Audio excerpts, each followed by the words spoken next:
ओम नमः शिवाय, हर हर महादेव, जय महाकाल। दोस्तों आज की वीडियो में बहुत सुंदर से उपाय बताए हैं जो कि पूज्य गुरुदेव की कथा सुन करके और समझ करके पढ़ने दिन जो कि गुरुवार पड़ रहा है, साथ ही साथ अष्टमी तिथि भी पड़ रही है। ये भोलेनाथ को और भगवान विष्णु को समर्पित है। दोस्तों ये तिथि बहुत ही संयोग लेकर के आ रही है। अगर आप इस तिथि पर कोई भी ऐसा उपाय करते हैं, अगर आप अपने जीवन से परेशान हैं, आपके जीवन में बहुत कष्ट आ रहे हैं, या कोई विशेष मनोकामना है जो काफी समय से आप प्रयास कर रहे हैं वो पूरी नहीं हो रही है, या कोई और दिक्कत है, कोई भी आपको अपने मन की बात, अपने हृदय की बात भोलेनाथ से कहनी है, काफी प्रयास करते हो गए, आपको आपकी कामना पूरी नहीं हो रही है, तो ये उपाय जरूर करना है आपको 41 चने की दाल का।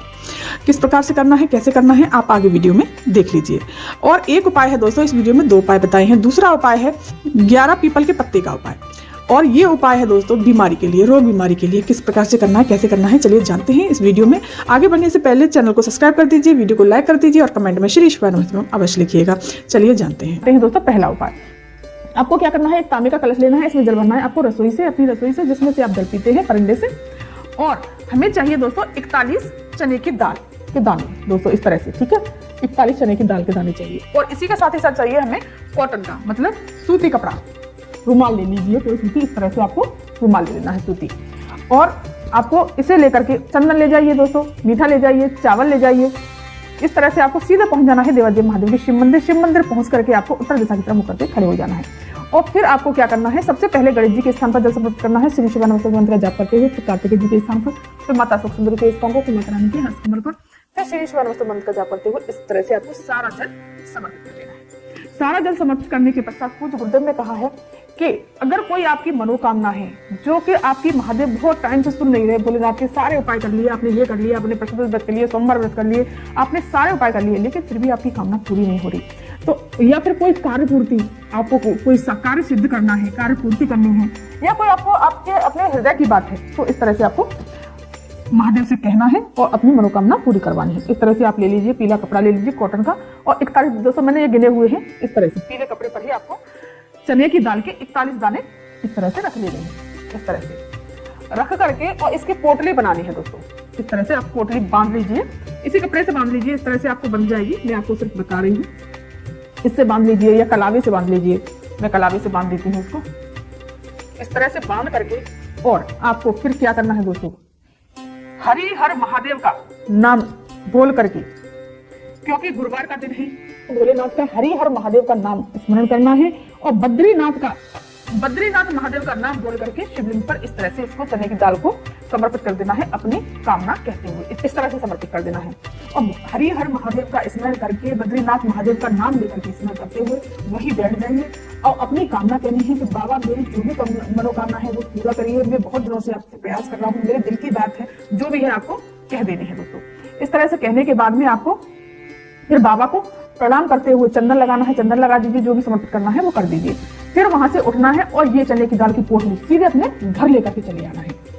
जब चने की दाल की पोटली हम उठाएंगे तो बद्रीनाथ महादेव का नाम लेकर के और मनोकामना बोलते हुए उठाएंगे। अपने घर ला करके आप अपने घर की तिजोरी में रख दीजिए, या फिर आप इसको पूजा घर में, पूजा स्थान में जहाँ पूजा का घर है, पूजा करते हैं जहाँ, वहां पर रख दीजिए। वहां पर रखने के पश्चात 8वें दिन, मतलब 7 दिन अपने घर में रखे रहने देना है इसको। और 8वें दिन जाकर के, जैसे ही दूसरा हफ्ता आएगा, उस दिन जाकर के आपको किसी नदी, तालाब, सरोवर में जाकर के आपको विसर्जित कर देनी है इसको।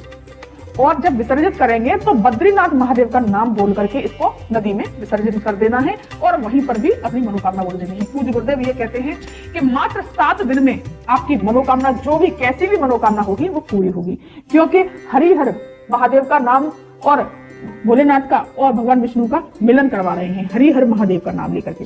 तो इस तरह से आपको ये उपाय करना है। अब चलिए जानते हैं दोस्तों दूसरा उपाय। उपाय है दोस्तों रोग बीमारी के लिए, जो कि अगर भारी रोग हो गया हो या श्वास दमा का रोग हो गया हो, तो आपको क्या करना है गुरुवार के दिन कि दोस्तों 11 पत्ते लेकर के आने हैं पीपल के।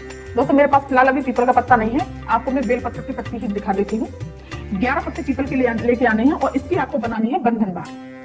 कलावे से बांधते जाना, इस तरह से आपको बंधनवार बना देनी है। और बंधनवार बना करके जो व्यक्ति रोगीला है, जिसको श्वास का रोग है, उसके कमरे में कहीं पर भी वो बंधनवार बांध दीजिए। बंधनवार बांधने के पश्चात 7वें 8वें दिन तक बंधनवार सूख जाएगी। 7 दिन में बंधनवार बिल्कुल सूख जाएगी, उसको उतार दीजिए। उसको उतार करके, और दोस्तों जब हम बंधनवार बांधेंगे तब हमको छिन्नमस्ता माता का नाम लेकर के ध्यान रखना दोस्तों, कौन सी माता? छिन्नमस्ता माता का नाम लेकर के वो बंधनवास बांधनी है, और छिन्नमस्ता माता का नाम लेकर के जब वो बंधनवास टूट जाए उसके बाद में हमें उतार लेना है। उतार करके उसको खोल करके उसको पीस लेना है, बिल्कुल बारीक पीस लीजिए, और नहीं फिर उसको छान लीजिए, कपड़े में छान लीजिए, कैसे भी उसको छान लेना है। फिर आपको क्या करना है कि जो व्यक्ति रोगीला है, जिसको दमा का श्वास का रोग है, उसको थोड़ा सा जल 2-4 दिन उसमें जल डाल करके उसको पिलाना शुरू कर दीजिए, और उसके शरीर पर उस जल को लगाना चालू कर दीजिए। दोस्तों पूज्य गुरुदेव कहते हैं 15 दिन जब होंगे जब तक उसका सांस का रोग बिल्कुल खत्म हो जाएगा। पूज्य गुरुदेव ने बहुत सुंदर सा उपाय बताया है, और जब हम उसको जल देंगे जो रोगीला व्यक्ति है, तब भी हमें छिन्नमस्ता माता का नाम लेकर के उसको डेली जल देना है, और छिन्नमस्ता माता का नाम लेकर के ही उसके शरीर पर वो जल लगाना है। बहुत ही सुंदर और अचूक उपाय है दोस्तों, आप इस उपाय को जरूर करिएगा। तो दोस्तों ये थी जानकारी आज की। अगर ये वीडियो या जानकारी आपको पसंद आई हो तो मेरे चैनल को सब्सक्राइब कर दीजिए, वीडियो को लाइक कर दीजिए, और कमेंट में श्री शिवानंद अवश्य लिखिए। धन्यवाद।